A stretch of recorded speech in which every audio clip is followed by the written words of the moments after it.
लेकिन सत्ता में पहले आपको उस मैदान पर लेकर चलते हैं जहां आपने नो बॉल पर तो कई फ्री हिट देखे होंगे, लेकिन आज आपको बेशर्मी के फ्री हिट दिखाएंगे। भारत के साथ एशिया कप फाइनल से पहले ये फ्री हिट पाकिस्तान के गृह मंत्री ने लगाए हैं, जिन्हें आप गन मंत्री भी कह सकते हैं, क्योंकि मैदान पर पाकिस्तान के खिलाड़ियों ने जो गन पोज बनाया था, 6-0 और प्लेन गिराने वाले जो इशारे किए हैं, गृह मंत्री उसके स्पॉन्सर बन गए हैं। नाम है मोहसिन नकवी, जो क्रिकेट से जुड़ी संस्था में एक जिम्मेदार पद पर बैठे हैं, लेकिन सिर्फ मुखौटा लगाकर पाकिस्तान का एजेंडा चला रहे हैं। पाकिस्तान के गृह मंत्री मोहसिन नकवी पीसीबी चीफ के साथ एसीसी यानी एशियन क्रिकेट काउंसिल के अध्यक्ष भी हैं, लेकिन इनमें जहर की मात्रा बहुत ज्यादा है।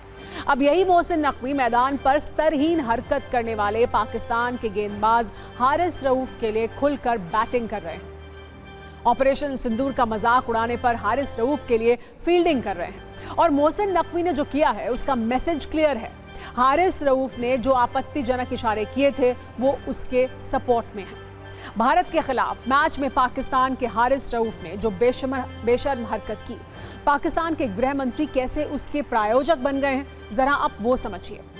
एशिया कप फाइनल से पहले पाकिस्तान का नया ड्रामा यह है कि हारिस रऊफ का जुर्माना पीसीबी के चीफ मोहसिन नकवी चुकाएंगे। मोहसिन नकवी हारिस रऊफ का लगा ये जुर्माना अपनी जेब से भरेंगे। कल ही आईसीसी ने हारिस रऊफ पर मैच फीस का 30% जुर्माना लगाया है, क्योंकि उन्होंने टीम इंडिया के साथ मैच के दौरान मैदान पर आपत्तिजनक इशारे किए थे। इसमें 6-0 और प्लेन गिराने वाला पोज भी शामिल है। इसे आईसीसी ने गलत बताया है, लेकिन रऊफ की इन हरकतों को देखकर मोहसिन नकवी के मन में शायद खुशी के लड्डू फूटे हैं। इसीलिए जुर्माने के बाद भी मोहसिन नकवी हारिस रऊफ के सपोर्ट में आ गए हैं और उन्होंने ये जुर्माना अपनी जेब से भरने का फैसला किया है। मतलब मोहसिन नकवी का मैसेज क्लियर है, हारिस रऊफ ने भारत के खिलाफ मैदान पर जो किया सही किया। साफ है, Mohsin Naqvi Asian cricket council के अध्यक्ष पद पर बैठकर पाकिस्तान का साइलेंट एजेंडा चला रहे हैं। वैसे क्रिकेट की पिच पर पाकिस्तानी एजेंडे वाली गुगली फेंकने का काम मोहसिन नकवी पहले से कर रहे हैं। आपको याद होगा 21 सितंबर को एशिया कप में भारत और पाकिस्तान के बीच सुपर 4 का जो मुकाबला हुआ था, उसमें न सिर्फ साहिबजादा फरहान ने बल्ले को AK-47 बना दिया था, बल्कि हारिस रऊफ ने 6-0 और बाउंड्री पर खड़े होकर प्लेन गिराने वाले इशारे किए थे। एसीसी के चीफ होने के नाते मोहसिन नकवी की यह जिम्मेदारी थी कि वो मामले को शांत कराएं, लेकिन उन्होंने इस आग में घी डालने का काम किया था। जब मोहसिन नकवी ने सोशल मीडिया पर फुटबॉल खिलाड़ी क्रिस्टियानो रोनाल्डो की एक तस्वीर पोस्ट की थी, जिसमें रोनाल्डो एरोप्लेन उड़ाने का इशारा कर रहे हैं। मतलब मोहसिन नकवी और हारिस रऊफ की हरकत में 19-20 का ही फर्क था, और अब रऊफ पर लगा जुर्माना अपनी जेब से भरना ये साबित करता है कि एसीसी की सत्ता गलत हाथों में है। वैसे पाकिस्तान के गृह मंत्री मोहसिन भले ही हारिस रऊफ के लिए एजेंडे से भरी बैटिंग कर रहे हो, लेकिन पाकिस्तान की आवाम ने रऊफ की हरकतों पर लानतों की डिलीवरी की है। यह पाकिस्तान के जहरीले गृह मंत्री मोहसिन नकवी को जरूर देखनी चाहिए। अब हम पाकिस्तान के गृह मंत्री और पीसीबी अध्यक्ष मोहसिन नकवी के चेहरे से एशियन क्रिकेट काउंसिल के प्रेसिडेंट वाला मुखौटा उतारते हैं, जिससे आपको समझने में आसानी होगी मोहसिन का मकसद क्या है। ये वही मोहसिन नकवी हैं जिन्होंने ऑपरेशन सिंदूर के बाद भारत को धमकी दी थी कि सिंधु जल संधि खत्म हो गई तो हिंदुस्तान युद्ध के लिए तैयार रहे। ये वही मोहसिन नकवी हैं जिन्होंने ये कहा था कि इंडिया चमचमाती मर्सिडीज है और पाकिस्तान एक डंपर, दोनों में टक्कर हुई तो क्या होगा। पहलगाम हमले के बाद पाकिस्तान के गृह मंत्री मोहसिन नकवी ने भारत को खोखली धमकियों की डिलीवरी की थी और ये कहा था कि भारत कुछ करेगा तो अंजाम भुगतेगा। ऑपरेशन सिंदूर के बाद शहबाज के इसी मंत्री ने राफेल गिराने वाले झूठे दावे किए थे और वीडियो सबूत होने की बात भी कही थी, लेकिन पाकिस्तान के पास सबूत के नाम पर क्या था? वीडियो गेम की फुटेज। हम मोहसिन नकवी के असली चरित्र की एक फ्लैशबैक रील भी आइए आपको दिखा ही देते हैं। वैसे एशिया कप में भारत से मिली हार के बाद पाकिस्तान के कई खिलाड़ियों की दिमागी सेटिंग थोड़ी सी हिली हुई है, उनमें भरपूर कंफ्यूजन है। तभी तो वो भारत के क्रिकेटर अभिषेक शर्मा और बॉलीवुड के एक्टर अभिषेक बच्चन के बीच का फर्क भूल रहे हैं, जुबान फिसल रही है। जरा पूर्व पाकिस्तानी क्रिकेटर शोएब अख्तर की एक रील देखिए। इसके लिए सिर्फ social media users Shoaib Akhtar को ट्रोल नहीं कर रहे, बल्कि खुद अभिषेक बच्चन ने भी पाकिस्तानी क्रिकेट टीम को ट्रोल कर दिया है। अभिषेक शर्मा को आउट करने वाले इस बयान पर अभिषेक बच्चन ने लिखा है, पूरे सम्मान के साथ मुझे नहीं लगता कि पाकिस्तान ऐसा कर भी पाएगा, और रही बात मेरी, तो मैं क्रिकेट खेलने में ज्यादा अच्छा नहीं हूं। शोएब अख्तर पर अभिषेक बच्चन का ये बाउंसर पोस्ट सोशल मीडिया पर वायरल हो गया है।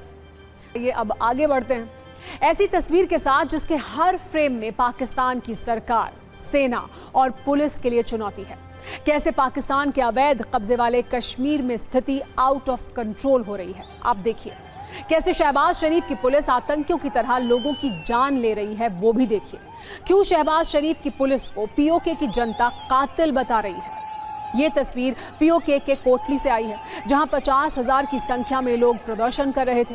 वैसे तो ये प्रदर्शन पिछले 2 दिनों से हो रहा था, लेकिन आज इसने व्यापक रूप ले लिया जब कोटली के हजारों लोग सड़क पर उतर आए, पुलिस के खिलाफ नारे लगाने लगे। इसके बाद पुलिस ने फायरिंग शुरू कर दी। ये तस्वीरें पाकिस्तान के अवैध कब्जे वाले कश्मीर में वहां की पुलिस की गुंडागर्दी के सबूत हैं।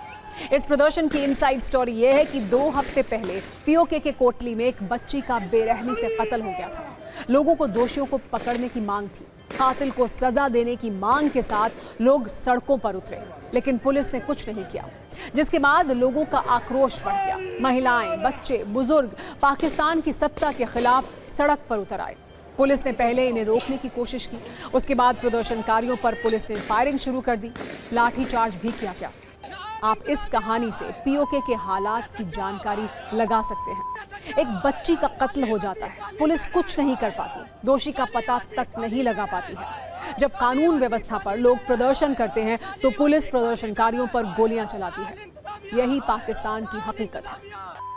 क्रिकेट की पिच पर तो पाकिस्तान की लगातार धुलाई हो रही है और आगे भी होती रहेगी, लेकिन आपको पता है आज नाश्ते में पाकिस्तान की इज्जत फ्राई हो गई। ये पाकिस्तान की पूरी सत्ता के लिए शॉकिंग न्यूज़ है। आज आपको बताएंगे कि संयुक्त राष्ट्र के मंच पर कट्टर पड़ोसी के लिए भारत की कुटाई नीति क्या है और क्यों पाकिस्तान में पटेल पटेल हो रहा है। इसकी पूरी कहानी आपको बताएंगे। संयुक्त राष्ट्र के मंच पर आज जो हुआ, उसके बाद आज का शनिवार पाकिस्तान के प्रधानमंत्री शहबाज शरीफ शायद ही कभी भूल पाएंगे। भारत का कुटाई कार्यक्रम काफी देर तक चलता रहा। भारतीय राजनयिक पटेल गहलोत ने आतंकवाद और कश्मीर के मुद्दे पर पाकिस्तान की तसल्ली बख्श मरम्मत कर दी।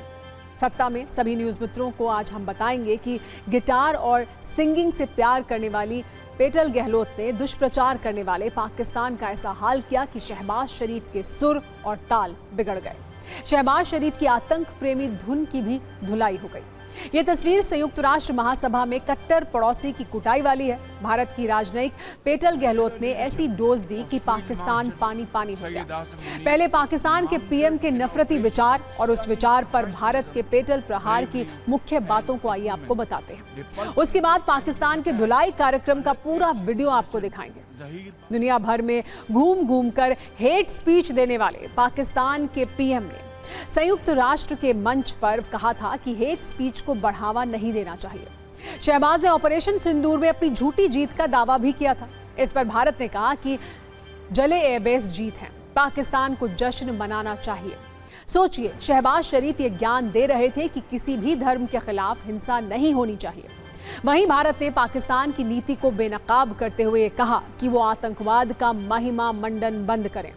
शहबाज शरीफ ये स्पीच दे रहे हैं कि किसी व्यक्ति के खिलाफ हिंसा नहीं होनी चाहिए, जबकि भारत की राजनयिक ने कहा कि पाकिस्तान समर्थित आतंकी संगठन ने पहलगाम में अटैक किया था। शहबाज ये कह रहे थे कि दुनिया में नफरत आधारित विचारधाराएं हैं, जबकि भारत ने इसका जवाब देते हुए कहा कि पहलगाम में निहत्थे पर्यटकों का कत्लेआम किया गया। शहबाज शरीफ ने यूएन के मंच पर हिंदुत्व प्रेरित विचारधारा का भी जिक्र किया, इस पर झूठा प्रचार किया। भारत ने उदाहरण देते हुए कहा कि दशकों तक ओसामा बिन लादेन को पाकिस्तान ने पनाह दी थी। शहबाज ने कश्मीर पर भी झूठा प्रचार किया था। उन्होंने कहा कि पाकिस्तान कश्मीर के साथ है। इस पर भारत ने कहा कि बेगुनाहों पर आतंकवादी हमले के लिए पाकिस्तान जिम्मेदार है। कुल मिलाकर देखें तो शहबाज शरीफ फिर से अंतर्राष्ट्रीय मंच पर पानी पानी हो गए। जिस मंच का वो इस्तेमाल दुष्प्रचार और नफरती प्रचार के लिए करते हैं, वहीं पर शहबाज का फैक्ट चेक हो गया। पेटल गहलोत ने कहा कि भारत पाकिस्तान के बीच तीसरे पक्ष की जरूरत नहीं है। भारत किसी भी आतंकवादी घटना को न कभी सह रहा था न कभी सहेगा। पाकिस्तान आतंकवादी शिविरों को बंद करे। ये भी कहा कि आगे किसी ने भी ये हिमाकत की तो करारा जवाब दिया जाएगा। सबसे बड़ी बात, आतंकवाद पाकिस्तान की विदेश नीति का हिस्सा है। पेटल गहलोत को गिटार और सिंगिंग से प्यार है। वो अक्सर गाने गाती हैं और गिटार बजाती हैं। अपने शौक को वो अक्सर अपने एक्स सोशल हैंडल पर भी साझा करती हैं। आपको आज शहबाज का सुर और ताल बिगाड़ने वाली पेटल गहलोत के बारे में जानना चाहिए। पेटल गहलोत की उम्र 33 वर्ष है। 2015 में उन्होंने IFS ज्वाइन किया था। विदेश मंत्रालय की यूरोप वेस्ट डिवीजन में वो उप सचिव रह चुकी हैं। सैन फ्रांसिस्को में वाणिज्य काउंसिल के तौर पर काम कर चुकी हैं। जुलाई 2023 में संयुक्त राष्ट्र में भारत के स्थायी मिशन में प्रथम सचिव बनी थी। अब वो पाकिस्तान की धुलाई के लिए चर्चा में है। पाकिस्तान की परमाणु ब्लैकमेलिंग पर भी पेटल गहलोत ने सटीक जवाब दिया। उन्होंने कहा कि परमाणु ब्लैकमेल की आड़ में आतंकवाद को बढ़ावा देने की इजाजत नहीं दी जाएगी। बात बात पर परमाणु धमकी देने वाले शहबाज और मुनीर की सत्ता को ये बयान जरूर सुनना चाहिए। पाकिस्तान की धुलाई का कार्यक्रम अभी रुका नहीं है। थोड़ी देर बाद संयुक्त राष्ट्र महासभा के मंच पर भारत के विदेश मंत्री एस जयशंकर बोलने वाले हैं। मतलब ये समझ लीजिए कि थोड़ी देर के बाद पाकिस्तान को दर्द देने वाली कई ब्रेकिंग न्यूज आने वाली हैं, क्योंकि पाकिस्तान के प्रधानमंत्री शहबाज शरीफ के झूठे और भ्रामक बयानों का सटीक जवाब मिलने वाला है। सिर्फ लगभग 2 घंटे के बाद विदेश मंत्री एस जयशंकर संयुक्त राष्ट्र महासभा के मंच से पाकिस्तान को जवाब देने वाले हैं। आइए अब आगे बढ़ते हैं और बात करते हैं आई लव मोहम्मद को लेकर हो रहे घमासान की, जिसको लेकर विवाद का सबसे बड़ा सेंटर यूपी का बरेली बना हुआ है, जहां कल आई लव मोहम्मद के समर्थन में भीड़ सड़कों पर उतर आई। पुलिस पर पत्थर बरसाए गए, जिसमें 22 पुलिसकर्मी घायल हो गए। लेकिन ये क्लेश अब कई कदम आगे बढ़ चुका है। अब इसमें जान देने की बात हो रही है। आई लव मोहम्मद पर भड़काऊ और विवादित बयान दे रहे हैं। इस हिंसा में मौलाना तौकीर रजा, जिनको इस हिंसक प्रदर्शन का डायरेक्टर भी कहा जा रहा है। आप जानिए अब वो क्या कह रहे हैं और समझिए कि वो आगे क्या चाह रहे हैं। उनका एक वीडियो सामने आया है, जिसमें वो ये कह रहे हैं कि मोहम्मद के नाम पर जान देने को तैयार हैं। मौलाना तौकीर रजा को पुलिस गिरफ्तार कर चुकी है। भीड़ को भड़काने वाले मौलाना तौकीर रजा IMC यानी इत्तेहाद मिल्लत काउंसिल के अध्यक्ष हैं। वो पहले भी कई विवादित बयानों को लेकर सुर्खियों में रहे हैं। आरोप यह है कि आई लव मोहम्मद वाले कलेश के बाद उन्होंने ही मुसलमानों से जुटने की अपील की थी। उन्होंने पुलिस पर साजिश करने का आरोप लगाते हुए कहा कि धार्मिक भावनाओं को दबाने की कोशिशें उल्टी पड़ेंगी। पुलिस इस मामले को जितना दबाने की कोशिश करेगी, ये मामला उतना ही उभरेगा। तौकीर रजा ने यह भी धमकी दी कि अगर पुलिस का यही तरीका रहा तो मुल्क के हालात बिगड़ने का अंदेशा है। अब यूपी पुलिस का कहना है कि तौकीर रजा के ऐसे बयानों के पीछे एक बड़ी साजिश थी। वो 50 से 60 हजार लोगों की भीड़ जुटाकर किसी बड़ी घटना को अंजाम देना चाहते थे। इसके लिए बाकायदा सोशल मीडिया, व्हाट्सएप और कॉल कर कैंपेन चलाया गया। ज्यादा से ज्यादा लोगों को एकजुट होने के लिए कहा गया। दूसरे जिलों से लोगों को बुलाया गया। इस लिहाज से पुलिस हिंसा का मास्टरमाइंड मौलाना तौकीर रजा को ही मान रही है। 10 FIR दर्ज की हैं, जिनमें से 7 FIR में मौलाना तौकीर रजा का नाम शामिल है। अब तक 39 लोगों को हिरासत में लिया गया है। पत्थरबाजी के आरोप में 2000 अज्ञात लोगों के खिलाफ भी मुकदमा दर्ज है। प्रशासन का यह भी कहना है कि मौलाना तौकीर रजा को कई बार समझाया गया था, लेकिन वो लगातार टाल मटोल करते रहे और फिर अचानक वीडियो जारी कर भीड़ को आने के लिए कह दिया, जिससे हालात बिगड़ गए। हालांकि अब बरेली में स्थिति पूरी तरह नियंत्रण में है। आज DIG बरेली के नेतृत्व में पुलिस ने फ्लैग मार्च भी किया।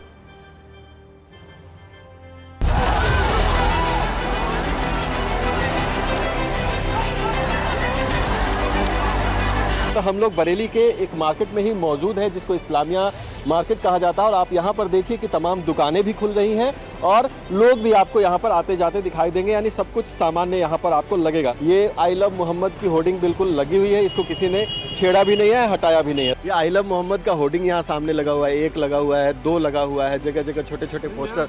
किसी को कोई आपत्ति है इस पे? कोई गंदे विचार वाले आदमी है, ऐसा कल पब्लिक हल्की फुल्की चलती रही, उसके बाद यहाँ लाठीचार्ज वगैरह हो गया था।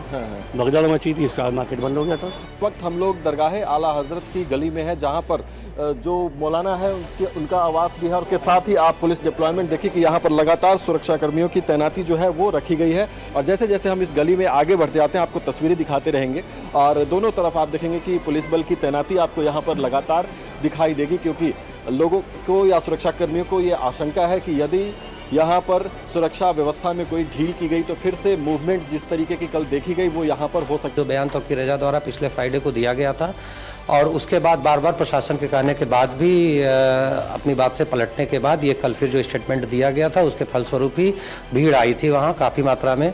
जो ठीक ठाक लोग थे उनको समझा दिया गया, 90 से 95% लोग वापस चले गए नमाज पढ़ के शांतिपूर्वक तरीके से। कुछ लोग ऐसे थे जिन्होंने वहाँ पर पथराव और फायरिंग की, जिससे कि 22 पुलिसकर्मी हैं जो घायल हुए हैं, जिनको इलाज हेतु एडमिट कराया गया। और उन साक्ष्यों के आधार पर बहुत सारे तथ्य ऐसे निकले जो मौके से वेपन बरामद हुए हैं, कार्टेज बरामद हुए हैं और ईंट पत्थर बॉटल बरामद हुई हैं, जिससे ऐसा प्रतीत हो गया कि ये चीज़ें पूर्व नियोजित हैं। मैं जुम्मे की नमाज के लिए जब जाने के लिए निकलने वाला था, उसी वक्त किसी तरह इन लोगों को खबर हो गई कि मैं कहाँ हूँ, और ये डीएम साहब और हमारे कप्तान साहब यहाँ आकर बैठ गए और मुझे निकलने नहीं दिया गया, और तमाम फोर्स यहाँ बुला ली। ये मुनज़्ज़म साजिश के तहत हुआ। जितना दबाया जाएगा ये मामला उतना उभरेगा। मैं तो कहता हूँ जैसे गोली मार दी तुमने अतीक और अशरफ को, ऐसे मुझे गोली मार दो। नामूस रिसालत के नाम पर हम जान देने को तैयार है, हमें कोई दिक्कत नहीं, कोई परेशानी नहीं है।